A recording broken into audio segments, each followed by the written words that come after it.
tanto de depressão e aceleração é vital para existir.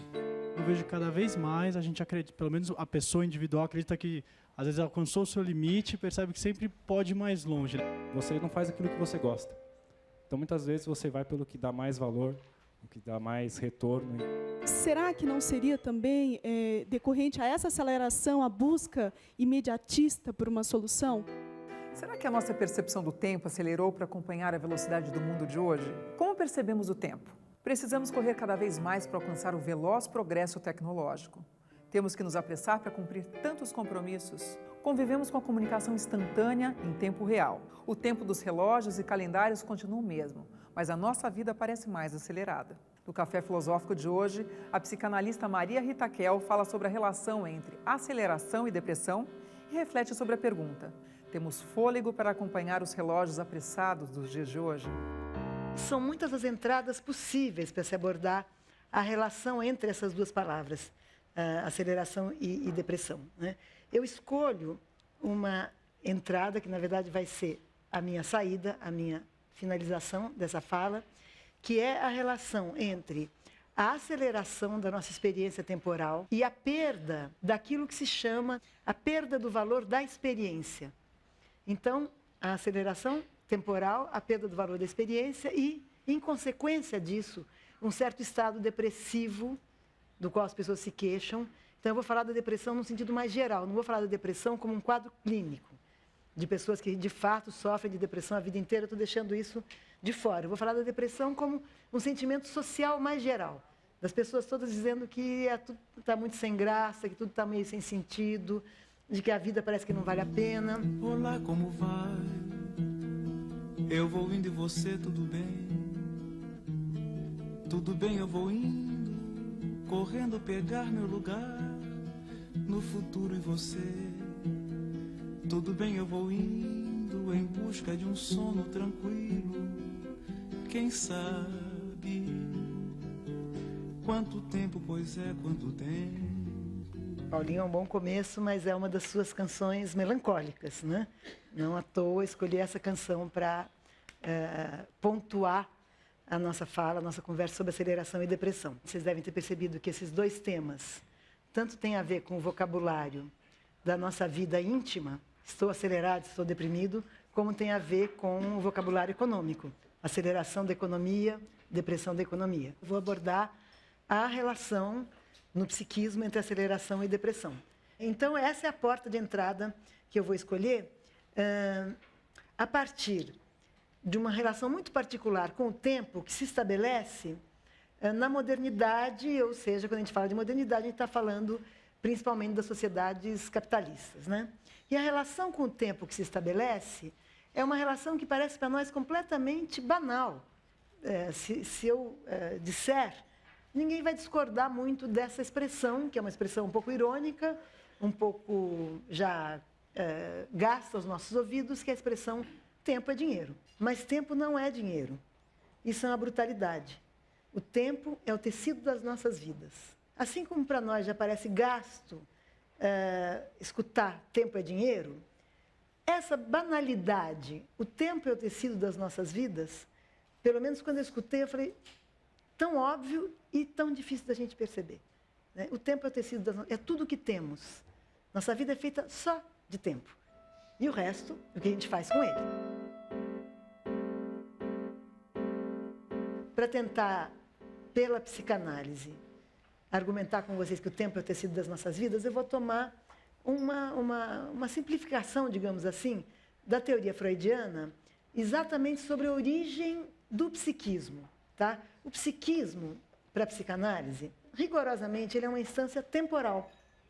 Ele não é um lugar no cérebro e é trabalho. O psiquismo não existe, ele só existe enquanto efeito de um trabalho. Qual é o trabalho psíquico? É o trabalho de tentar representar um objeto faltante. De objetos faltantes nós somos cheios, então nosso psiquismo trabalha sempre. Não nos faltam objetos faltantes. Tá? O trabalho de representar o objeto faltante, na origem do sujeito, ele é um trabalho sobre um vazio. Um vazio. Quer dizer, o recém-nascido não tem psiquismo. não tem uma teia de representações mentais.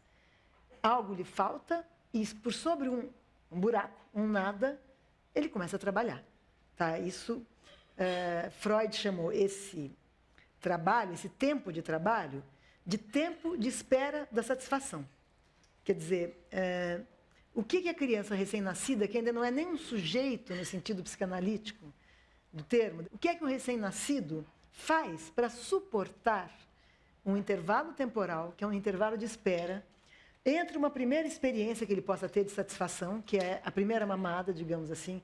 O protótipo é sempre a mamada, tá, gente? Depois a gente pode pensar que isso se estende para a nossa vida de várias maneiras, mas entre a primeira sensação de saciedade, de satisfação, e depois a primeira experiência de fome, que é uma experiência de tensão, de falta, de desconforto, sem ainda um objeto, sem a representação do que é que pode vir a satisfazer. Pela construção freudiana, porque Freud não era um observador de bebês, pela construção freudiana, ele supõe o seguinte, que no primeiro momento que essa criança sente esse extremo desconforto, ela grita. Mas ela grita não porque ela está chamando a mãe no primeiro momento. Ela grita apenas porque é tudo que ela sabe fazer para descarregar essa tensão. Ela já deu aquela primeira chorada quando ela nasceu, então o mecanismo de descarga, de insatisfação, de desconforto é o grito. O grito traz a mãe. Quando o grito traz a mãe, o grito adquire o sentido de chamado. Adquire o primeirozinho sentido de linguagem da criança, que mal sabe disso. Ela apenas associa o grito à presença da mãe à satisfação. Ora, nem sempre o grito traz a mãe imediatamente. Mas quando a criança começa a sentir de novo essa insatisfação, ela já tem, então, uma primeira marca, quase como uma... Não chega a ser palavra, não chega a ser fantasia, é quase como uma pata de um elefante na lama, que deixa ali a marca dessa experiência, que ainda não tem nome, não tem nada. E o primeiro trabalho psíquico, diz Freud, é um trabalho de alucinação. Quer dizer, ele vai chamar isso de representante coisa. A criança praticamente reproduz as imagens, as sensações da mãe chegando do seio, reproduz essa vivência de uma maneira alucinatória. Quer dizer, o aparelho psíquico investe toda a energia do desconforto, da fome, em reproduzir aquela sensação. Só que, evidentemente, a imagem da mãe, do seio, etc., não mata a fome. Então, a criança continua chorando, a mãe aparece. O amadurecimento desse processo permite que a criança, no segundo momento, não alucine mais que está acontecendo já a mamada, mas mentalize o que ela quer, já como uma imagem mental, como um representante ideativo do que ela quer. Tá? Bom, isso é só um modelinho, que as coisas nunca acontecem de uma maneira tão simples. Isso é apenas um modelinho para mostrar que essa experiência de um intervalo temporal vazio inaugura um sujeito capaz de dar, de fornecer representações para o que lhe falta.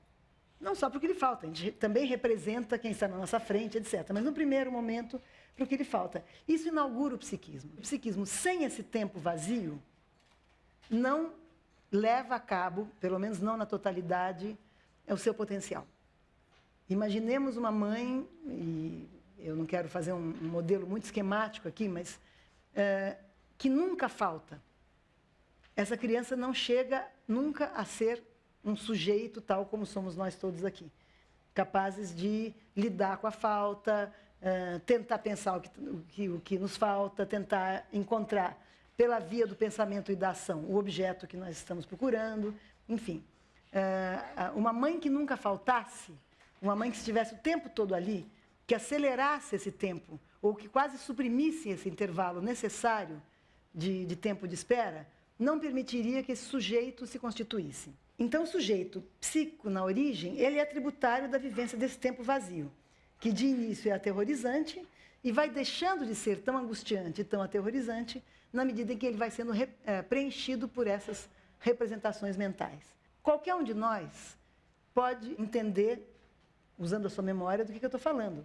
Porque não é só quando a criança está morrendo de fome que ela fica aterrorizada. Tem vezes que nós sentimos um vazio aterrorizante. Angústia, medo, E esse recurso mental de fantasiar, de imaginar o que nós queremos, de imaginar, inclusive, que vai ter um futuro, que não vai ser sempre assim, que aquele momento está terrível, uma perda, um luto, uma morte, mas que um dia nós vamos nos sentir melhores. Essa perspectiva do tempo, que transforma as coisas, e de que nós, no tempo, somos capazes de transformar as coisas, nos ajuda a suportar, inclusive, os momentos de angústia, de terror, de nada, de vazio, de desânimo, etc. Essa possibilidade de suportar esse tempo vazio através de um encadeamento de ideias, de representações, de fantasias, é que faz com que o tempo, para o humano, seja um percurso. Ele sempre transcorre de um passado, pelo menos recente, nem sempre a gente está pensando no nosso passado remoto, mas de um passado recente, que nós acabamos de deixar, uma ação que nós acabamos de fazer, uma pessoa com quem acabamos de falar, um filme que acabamos de ver, enfim, um sono do qual acabamos de sair ao acordar. O tempo sempre é um percurso, mas essa é a vivência subjetiva do tempo, tá? Entre um passado recente que ainda deixou em nós uma marca, que pode ser satisfatória, angustiante, algo que a gente quer sair fora ou não, e um futuro que nós somos capazes de representar.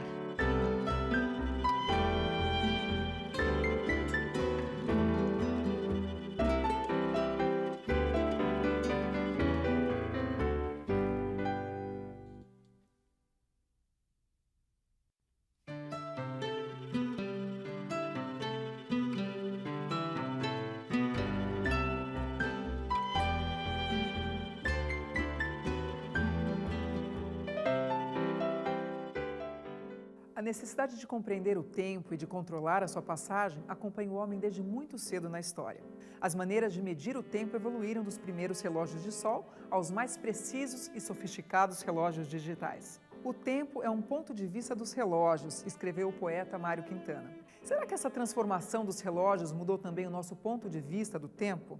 Como medimos e como usamos o nosso tempo hoje? O uso do tempo, ele não é o mesmo para todas as culturas. Quer dizer, ele está sujeito às transformações culturais, às diferenças históricas, às diferenças regionais, etc. As civilizações agrárias, que são, de certa forma, a origem de todas as nossas culturas, né, viviam a experiência temporal muito regulada pelos ciclos da natureza. É evidente, quer dizer, os tempos de plantar, de colher, as estações, a noite, o dia, a hora de descansar, a hora de trabalhar, porque é quando tem luz, que é quando tem sol. Quer dizer, as antigas civilizações agrárias, a experiência temporal era muito compatível ou muito solidária, digamos assim, aos ciclos naturais. Tanto que talvez nós idealizemos um pouco, como se esse fosse um tempo mais natural, né? O tempo da natureza. No final da Idade Média, já a partir dos séculos XII, XIII, começam a surgir os primeiros relógios de ponteiro, sem marcar segundos, nada disso, que eram colocados nas torres das igrejas.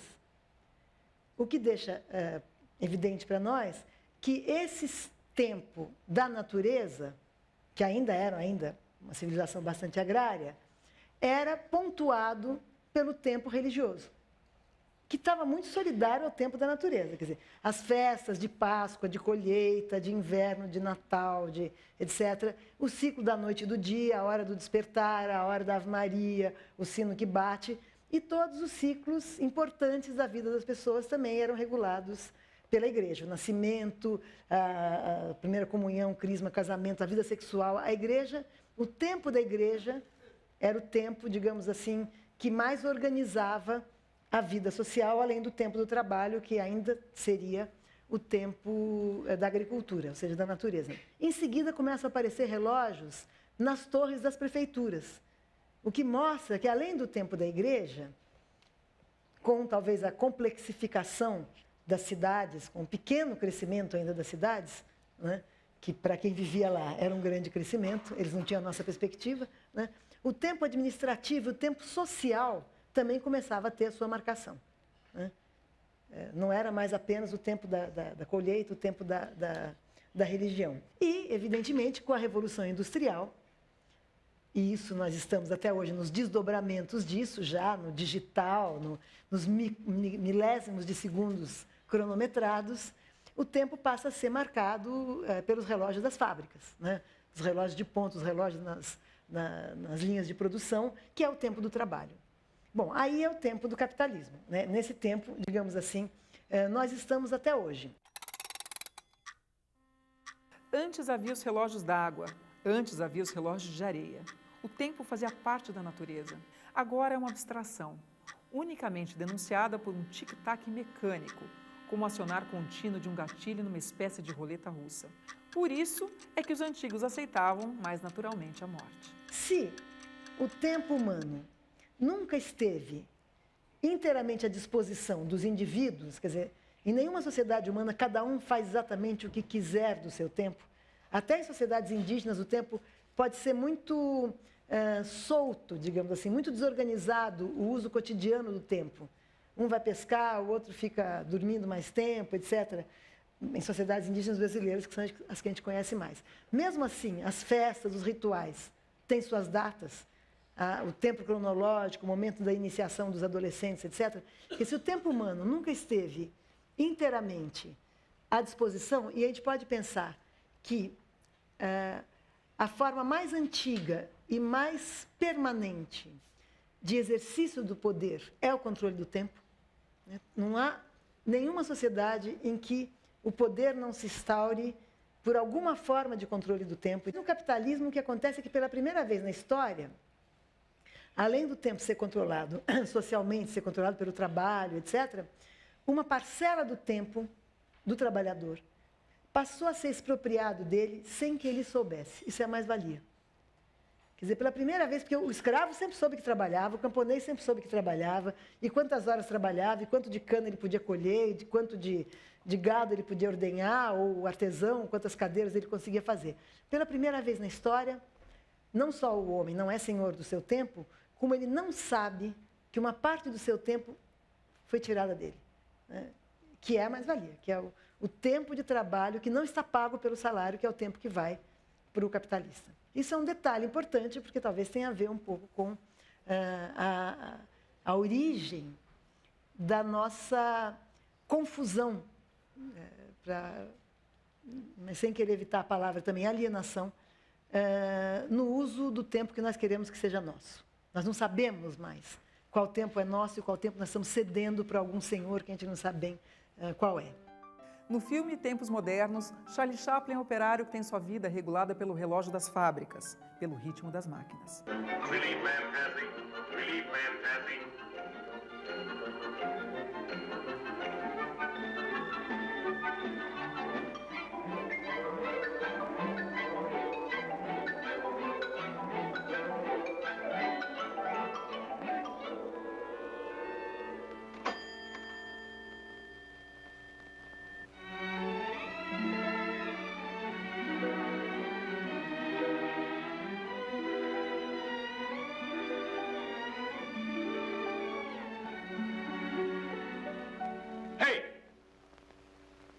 Quit stalling. Get back to work. Go on.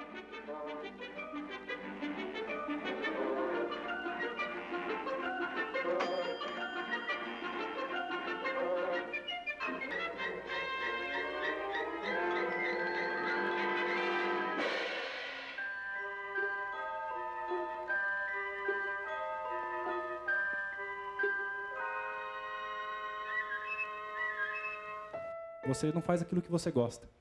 Então, muitas vezes, você vai pelo que dá mais valor, o que dá mais retorno. E se as pessoas começassem a ter essa consciência de que fazer aquilo que gosta é aquilo que pode dar um retorno para você também, talvez não seria uma forma de, pelo menos, minimizar essa tensão toda? Me dá vontade de brincar com você, dizer, poxa, além de dar sangue, a gente ainda tem que gostar?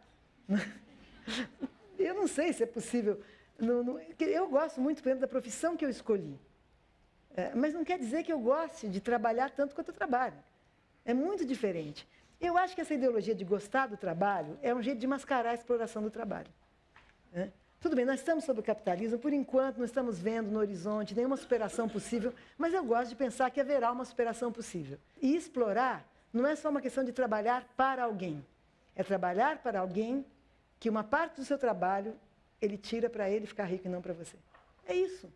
E isso não tem como gostar. É melhor a gente não gostar, inclusive.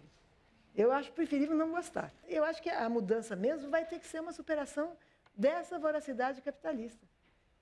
Porque essa aceleração é a aceleração da acumulação de capital. A gente não tem noção disso, porque não é a gente que está acumulando. Mas é isso que acelera o nosso tempo. O tempo coletivo, digo. Né? Tanto que a gente fez a tal da bolha, de uma acumulação muito acelerada, de um capital, inclusive virtual, que acelerou tanto que não tinha trabalho humano que desse conta de produzir riqueza o suficiente, e a bolha estourou. E é possível que a gente, né, efeito psicológico da crise, seja dizer, gente, podemos correr um pouquinho menos, não é nem parar de correr, correr um pouquinho menos. Uma frase de um paciente meu, que eu usei como epígrafe no livro, uma hora, em que ele diz assim, nossa, eu percebo que eu vivo assim. Olha, vamos andar logo com isso, para acabar logo, para ir para casa logo, para dormir logo, para acordar logo, para começar a trabalhar logo, para viver logo, para morrer logo. Ele mesmo foi fazendo a ironia de que não vai dar para interpolar outra coisa se você continua exatamente assim, o que você está pedindo é para morrer logo. Claro que você vai morrer na idade que tiver que morrer, não é? Mas a sensação de morrer logo é como se eu só corri e achando que ia chegar em algum lugar, mas se eu continuei só correndo, eu cheguei na morte. Né? Mais depressa, entre aspas. Aqui não é mais depressa, mas enfim. Até a nossa o paradoxo é que nós somos uma sociedade muito mais longeva do que todas as outras que nos precederam. Né? Mas é como se, de repente, só pudesse haver esse pé no freio na velhice. Né? Na velhice, quando nós já não temos mais, inclusive, condições físicas de usufruir um pouco mais.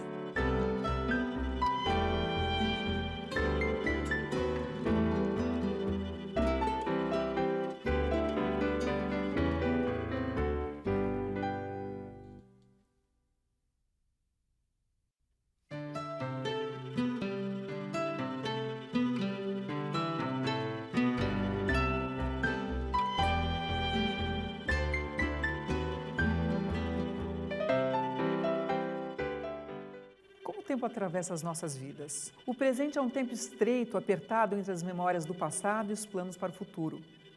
Como nos equilibramos entre o antes e o depois? E o que acontece quando perdemos esse equilíbrio entre passado, presente e futuro?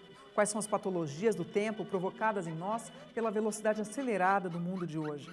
E agora eu vou entrar na questão entre o tempo, a consciência e a memória. A nossa memória é muito evanescente, porque cada impacto de alguma coisa que pode nos marcar e pode ter um valor a ser transmitido, ter algo a dizer, é sucedido imediatamente por outro, e por outro, e por outro. Então, é muito frequente que a nossa memória nos fuja a lembrança. E que depois de um dia, digamos assim, de muitos acontecimentos, de muita correria, de muito trabalho, de atender muita gente, um dia em que parece que muita coisa aconteceu, né? Em que a gente fala ao telefone com várias pessoas, às vezes com duas de uma vez, né? Em que a gente encontra com várias pessoas, em que a gente passa por dia, por estímulos, ruas, a gente se desloca, digamos assim, numa cidade, uma extensão que um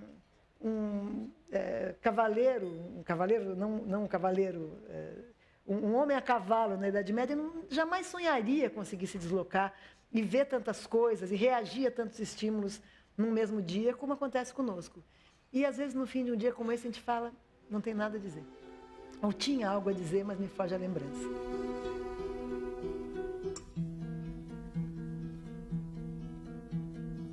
Tanta coisa que eu tinha a dizer, mas eu sumi na poeira das ruas. Eu também tenho algo a dizer, mas me foge a lembrança. Essa frasezinha que talvez caracterize muito da nossa experiência contemporânea.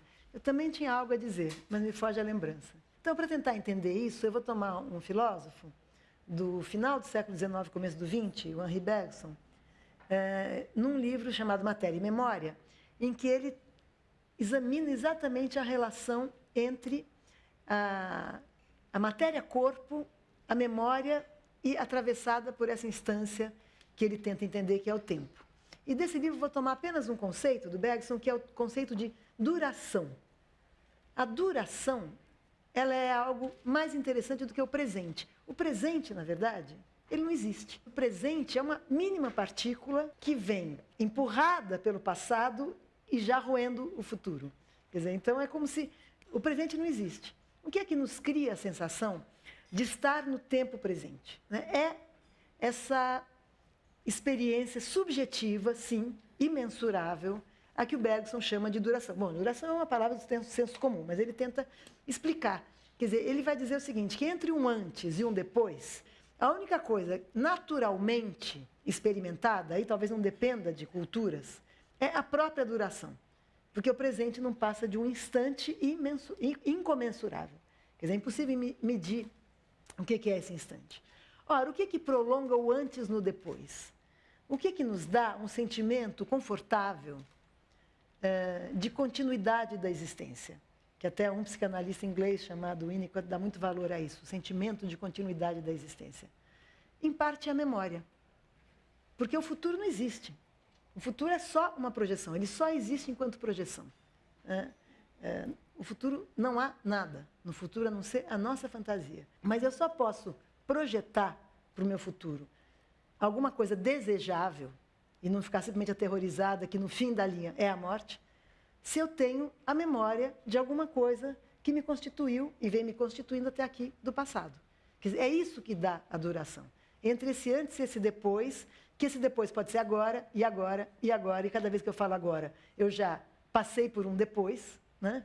Mas um depois que se prolonga e a gente tem uma certa confiança que esse prolongamento, que eu quero continuar nele, né? Que eu quero continuar vivendo. Vive, dizes, no presente. Vive só no presente. Mas eu não quero o presente, quero a realidade, quero as coisas que existem, não o tempo que as mede. O que é o presente? É uma coisa relativa ao passado e ao futuro. É uma coisa que existe em virtude de outras coisas existirem. Eu quero só a realidade, as coisas sem presente. Não quero incluir o tempo no meu esquema. Não quero pensar nas coisas como presentes, quero pensar nelas como coisas. Não quero separá-las de si próprias, tratando-as por presentes. E nem por reais as deveria tratar. E eu não as devia tratar por nada. Eu devia vê-las, apenas vê-las. Vê-las até não poder pensar nelas. Vê-las sem tempo nem espaço. Ver podendo dispensar tudo, menos o que se vê. É essa ciência de ver, que não é nenhuma. E a memória que dá, de alguma forma, a matéria para uma certa fantasia, que essa não é real, mas de que no depois alguma coisa boa vai acontecer, alguma coisa que pelo menos me faça desejar continuar lá. Que é o que o deprimido, quando está deprimido gravemente, perde. Esse sentimento de que um depois está preenchido pela minha fantasia. E é por isso que alguns autores, a começar por um francês chamado Laplanche, escreve um livro sobre depressão e que o deprimido vive num tempo que não passa. E esse tempo que não passa não é necessariamente um tempo mais lento, ele pode ser um operador da Bolsa de Valores, esse tempo não passa porque ele não tem essa perspectiva do depois. Ele não deseja nada no depois. Então, é como se, então, nada acontece. Fiquei pensando na questão de um processo, na busca de um processo psicoterapêutico e versus o aumento da utilização de antidepressivos. Será que não seria também decorrente a essa aceleração, a busca imediatista por uma solução? Acho que sim. Bom, um parênteses aqui. Algumas pessoas precisam tomar antidepressivos até para sair de casa, sair da cama e ir para uma psicoterapia. Então, não se trata de fazer uma rejeição em bloco da medicação. Mas, de fato, uma generalização imensa no uso dos antidepressivos, imensa. Né? Você encontra hoje... Bom, eu sempre esqueço dos números que eu mesmo escrevo e ponho nos meus livros, mas o crescimento dos lucros da indústria farmacêutica no Brasil é absurdo nos últimos 20 anos. Assim, é um crescimento... Eu, às vezes, brinco que a indústria farmacêutica é que vai salvar o capitalismo da crise, porque é a única indústria que pode enriquecer em cima da desgraça que o capitalismo está produzindo. Né? Continua vendendo antidepressivo. Mas não só se continua vendendo antidepressivo para as depressões graves, para quem precisa, mas continua se vendendo antidepressivo para tudo. Para quem perdeu o pai e está de luto, para quem está ansioso porque vai fazer vestibular, para quem não conseguiu aumento de salário e está triste, para quem se separou da mulher. Quer dizer, tratamos... É como se a vida devesse ser um percurso sem turbulências, sem imprevistos, sem crises, vamos amaciar, vamos fazer uma estrada aqui. E aí ela fica uma vida sem acontecimentos. Né? Porque os acontecimentos da vida são isso. Né? Altos, baixos, melhor. Os jeitos que a gente inventou para sair de um problema, que nos enriquecem, que nos gravam aquele momento. Eu tenho uma frase também, eu estou lembrando das epígrafes do livro, que são de pessoas muito interessantes. E tem uma frase de um amigo, na verdade, numa época em que ele estava me aconselhando numa fase ruim da minha vida. Ele disse assim, o pior já passou, foram os melhores anos da minha vida. É uma frase ótima, porque ele estava falando de um momento tão difícil que aquele momento acabou sendo um momento tão intenso para ele lidar com aquilo, e ele desenvolveu recursos e relações e pensamentos e leituras. Enfim, você medicar, você considerar que a vida é uma espécie de patologia, que você tem que medicar todos os excessos dela para botar ela numa espécie de normalidade, o que você faz é empobrecer extremamente. Aí sim, você produz depressão, no sentido de perda de qualidade subjetiva da vida. Qual seria o papel da imaginação nessa busca desse sentido perdido? O depressivo imagina pouco. E imagina pouco, talvez, porque ele não está muito encorajado a, digamos, dar valor e aí autenticar o que ele quer. Não quer dizer que ele vai conseguir. A gente está numa sociedade, essa coisa da sociedade de consumo é engraçada, porque a gente começa a repercutir uma opção de slogans publicitários. A gente acha que querer é poder, que se a gente quiser a gente vai ter, você merece, vai na loja e compra. Não é isso. Né? Mas querer é um móvel da vida. Né? E o querer, o que é que representa o desejo, que é inconsciente, para a nossa consciência? É a fantasia. A fantasia, se eu consigo fantasiar, eu já estou me encorajando a levar a sério o meu desejo, mesmo que eu não saiba qual é, mas ele aparece ali numa forma enigmática para mim, que é uma fantasia. E na clínica do depressivo, uma coisa importante é você incentivar o depressivo a fantasiar. Ao contrário de outros neuróticos, que a fantasia é tão exuberante e participa tanto do quadro neurótico, você tem que furar o balão da fantasia dele um pouco para ele fantasiar menos, para ele poder se enxergar um pouco mais. Mas no caso do depressivo, não. Esse mundo psíquico um pouco esvaziado tem a ver também com ele não se encorajar a fantasiar.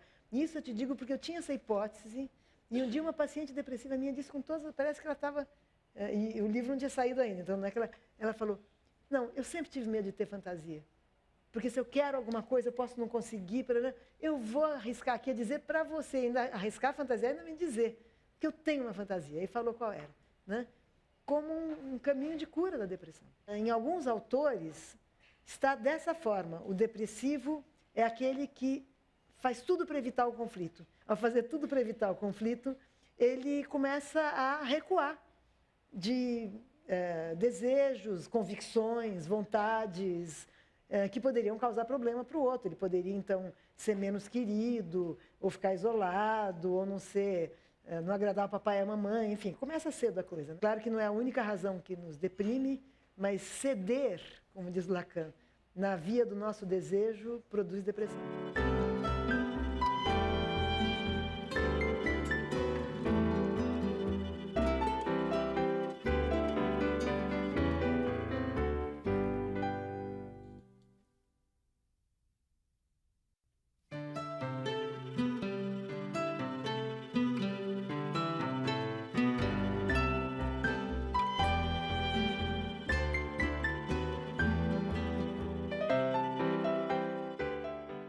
A nossa experiência da vida e do mundo é regida pelo tempo.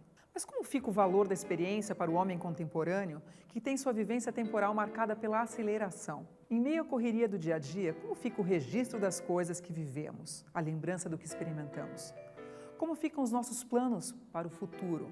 A psicanalista Maria Rita Kell fala agora sobre o ritmo perigoso do mundo de hoje, sobre essa intensa aceleração nos conduzindo para o vazio da depressão. Freud escreve, bem no começo da sua obra, uma das cartas que ele escreve para o seu primeiro interlocutor, Fliess, William Fliess, ele escreve que a sensação de passagem do tempo, ela se produz pela relação entre 3 inscrições psíquicas diferentes. Os signos perceptivos, que seria o presente. Eu estou percebendo vocês agora, já. Né? Signos perceptivos, as marcas minêmicas, quer dizer, eu percebo vocês agora mas eu sei o que eu estou fazendo aqui. Eu sei de onde eu vim, eu sei por que eu vim, eu sei do que eu vou falar. Isso são marcas mnêmicas. E a memória inconsciente.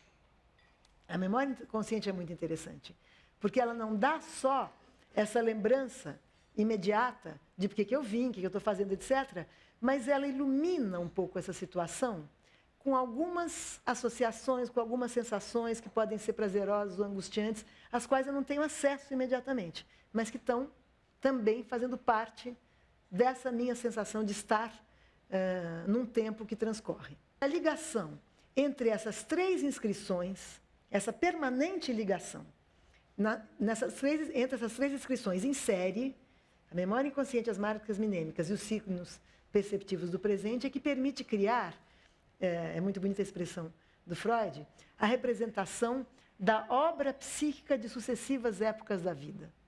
Quer dizer, a vida como uma obra psíquica, mesmo para quem não tem nenhuma obra escrita, mesmo para quem nunca escreveu nada.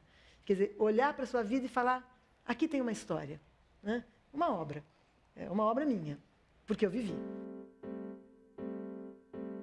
Estou trabalhando com a hipótese de que nosso mecanismo psíquico formou-se por um processo de estratificação. O material existente, a forma dos cestos mnêmicos, experimentaria de tanto em tanto tempo um reordenamento de acordo com as novas relações, de certo modo, uma transcrição. Assim, o que é essencialmente novo em minha teoria é a afirmação de que a memória não se encontra em uma versão única, mas em várias, transcritas em distintos tipos de signos, sucessivas transcrições que representam a obra psíquica de sucessivas épocas da vida. O que pode impedir e nos gerar o sentimento de que nós não estamos escrevendo obra nenhuma, nós estamos só gastando o nosso tempo, sem saber muito bem com o quê, né?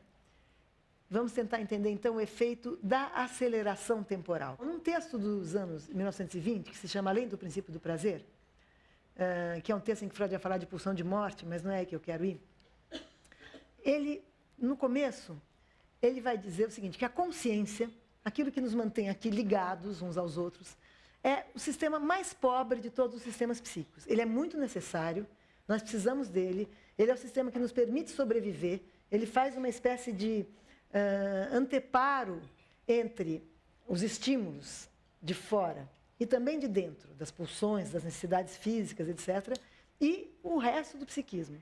O inconsciente, a memória, todo o trabalho, o pensamento. Então, a consciência é um sistema muito importante. Mas ele é pobre. Por que ele é pobre? Porque ele tem um único trabalho. E esse trabalho é uma espécie de trabalho de uma raquete de tênis, digamos assim, num squash, na parede. É de aparar percepções e devolver reações. É isso que a consciência faz. É evidentemente que esse trabalho é pobre, considerando todos os outros sistemas psíquicos que nos permitem pensar, simbolizar, encadear raciocínios, fantasiar, sonhar, dar nome para os nossos desejos. Quer dizer, o psiquismo é muito mais do que isso. No entanto, esse sistema é que nos permite viver no mundo. Esse é o sistema que tem que estar ativo durante quase todo o nosso tempo de vigília, né? Quando nós chegamos em casa e dizemos, às vezes, eu chego tão cansado que eu só quero dormir, às vezes não significa que nós estejamos necessariamente com sono. Significa que nós já não sabemos desligar esse sistema percepção-consciência, de parar e reagir a estímulos. A gente liga a televisão e continua fazendo a mesma coisa, né? Nós não sabemos já não fazer isso e fazer alguma outra coisa. Esse sistema, diz Freud, para poder dirigir a atenção para estímulos atuais e escolher a reação apropriada a eles, frear no farol vermelho, acelerar, desviar, não atropelar o pedestre, tudo aquilo que a gente sabe e muito mais, né? É preciso bloquear momentaneamente as outras funções. A rememoração, a fantasia, o devaneio, né? Vocês sabem, já devem ter ouvido alguém dizer, quase que eu bati o carro, por um minuto que eu me distraí com uma outra atividade psíquica. Lembrei do namorado. Opa, para de lembrar do namorado, presta atenção na estrada. É mais ou menos assim que a gente vive. O ano passado, eu li na internet, mas eu espero que seja, me parece verossímil, uma pesquisa da área de psicologia social do King's College, dizendo o seguinte, vejam a atualidade do Freud em 1920, que as profissões que sobrecarregam o trabalho desse sistema percepção-consciência, que exigem, então, atenção constante, respostas velozes a estímulos muito variados durante muitas horas por dia, e o paradigma seria a profissão dos corretores das bolsas de valores. Mas não só essa, né? Todas as profissões de lidar com a velocidade, enfim, provocam estresse, isso até aí está tranquilo, a gente sabe, entre os profissionais. Mas, além do estresse, depois de um tempo de profissão, esses profissionais precisam de se retirar de um afastamento por questões de saúde, porque eles sofrem de desânimo, falta de prazer na vida, sentimento de vazio, inutilidade e falta de sentido de estar vivendo. Ora, tudo isso caracteriza um quadro depressivo. Hoje, se vocês pensarem bem, nós somos muito convidados a usar o nosso tempo de lazer da mesma maneira que a gente usa o nosso tempo de trabalho, né? Nós trabalhamos o nosso lazer para produzir efeitos de felicidade, de alegria, né? Tanto que nós temos que registrar o tempo todo com o celular que nós estamos tendo lazer, porque senão a gente não acredita que aquilo é lazer, né? Nós temos que nos fotografar rapidamente numa mesa cheia de gente rindo, agora vamos para outra, vamos para a balada. Vamos... Então, nós vivemos o tempo todo nesse ritmo. Um autor chamado Walter Benjamin, filósofo, que tem uma obra muito vasta, mas um ponto que se repete em alguns textos da obra dele, que é uma das preocupações, que o Benjamin tem uma coisa muito interessante. Ele escreve muito, mas é como se ele escrevesse numa espécie de espiral que vai estar sempre contornando as mesmas preocupações teóricas. Ele se preocupa com a melancolia, ele se preocupa com o sentimento de fatalismo, no sentido de que, exatamente, a vida não vale nada, a minha ação nesse mundo não vale nada, não produz diferença nenhuma. Ele se preocupa com a perda da experiência. E nesses textos em que Benjamin se preocupa com a perda da experiência, ele usa também apenas como uma imagem um acontecimento que se deu depois da Primeira Guerra Mundial. Ele nem está falando da Segunda Guerra, mas a Primeira Guerra Mundial foi a primeira guerra onde houve bombardeios aéreos. E ele vai começar esse texto se indagando por que os soldados que voltaram da Primeira Guerra Mundial voltaram sem nada para contar. Voltaram mudos. Não era perceptível, ao fim da guerra, que os homens que voltavam dos campos de batalha haviam ficado mais silenciosos, não mais ricos, e sim mais pobres em experiência comunicável? Se aceitarmos a noção de que a narrativa deriva da necessidade humana básica de explicar a realidade, não é surpreendente que houvesse menos entusiasmo a seu respeito em 1919. Como alguém poderia esperar poder explicar qualquer coisa no mundo onde a tecnologia humana, movida pela cobiça humana, havia mudado tudo, exceto as nuvens no céu? Por que as pessoas que passaram por essa guerra voltaram sem ter nada para contar? Vazios de experiência. E aí ele usa essa ideia do Freud, de que essa função permanente da consciência de aparar choques e reagir a estímulos impede não só digamos, uma certa consistência psíquica para o que foi vivido, porque não dá para o psiquismo acompanhar e representar e memorizar e criar uma narrativa para o que foi vivido, né? Como impede a transmissão. Ora, para o Benjamin, isso é a experiência. A experiência é a possibilidade de eu fazer para mim mesma, talvez isso que o Freud diz, né?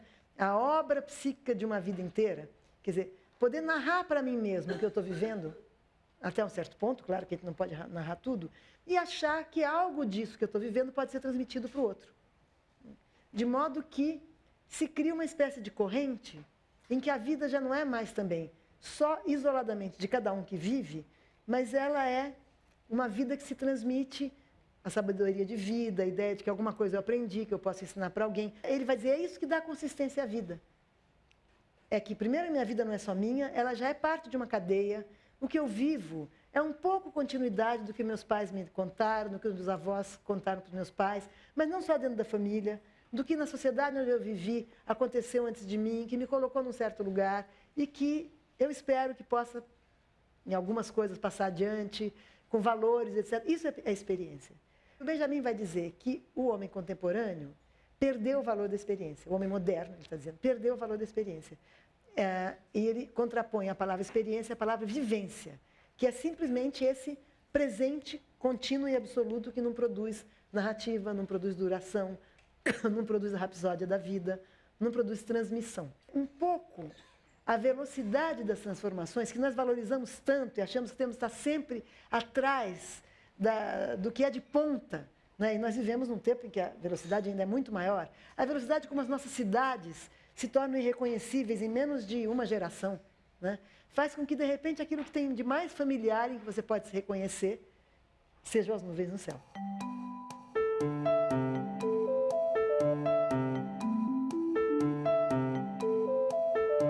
O Café Filosófico termina por aqui.